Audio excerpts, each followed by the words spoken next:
MMA judges continue to be the source of controversy when it comes to decisions on who wins fights in mixed martial arts. It seems as if every card there's at least one fight with really bad judging or officiating that has a lot of the fan base wondering if someone may have been tipped off. And listen, I'm a promoter. He's the biggest pay-per-view star on the planet for me, and I still don't think he won that fight.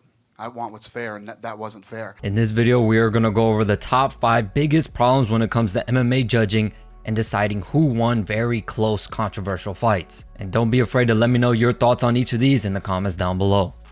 Takedowns and mat control. MMA judges continue to have a really hard time whether to score takedowns significantly or not. We often see many times in fights where someone gets a takedown but does absolutely no damage and nothing with it, or even the times where they take someone down and they immediately pop right back up. Should that takedown even be scored at all? In the eyes of some judges, 1 or 2 takedowns may cost you the entire fight, whereas others may not even score them significant enough. If you take someone down, they immediately pop right back up. Should that even be counted as a takedown? Some judges may say yes, but some judges may say no. And say you manage to take someone down for a significant amount of time but don't do anything on the mat. How much does that takedown really take an effect when scoring that round? We really need to know just how significant are takedowns and to what extent. Should a fighter be able to take someone down and lay on them the entire round without doing any damage and still walk away with a win?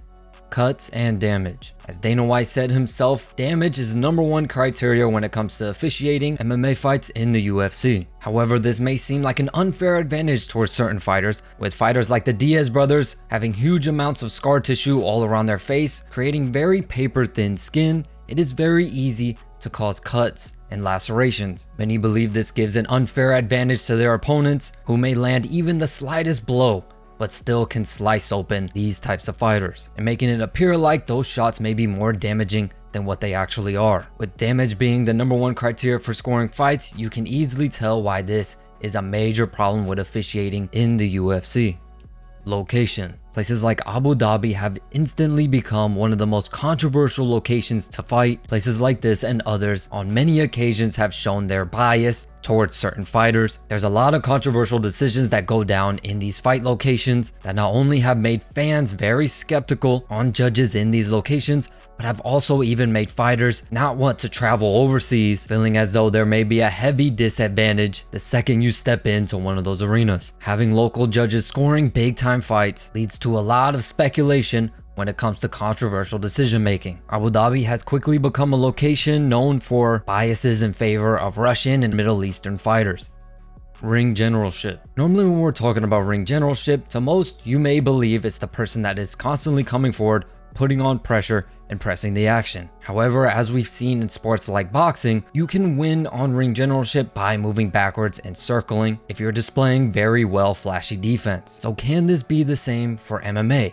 Can you win on ring generalship, moving backwards and circling against the fence, making your opponent miss every shot they throw? Or is just constantly moving forward the only possible way you can be scored in this category?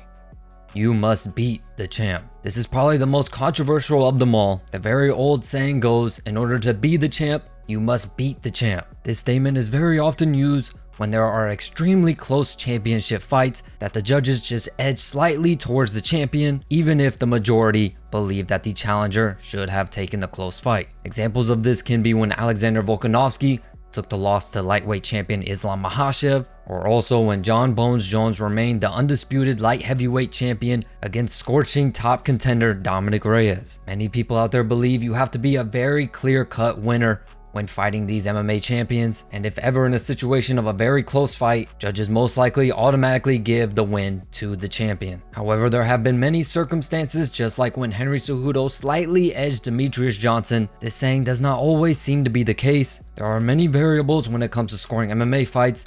Some judges may score one way, while others score another. So the deciding factor of whether you win or lose may very well depend on how certain judges view and score certain aspects of the fight.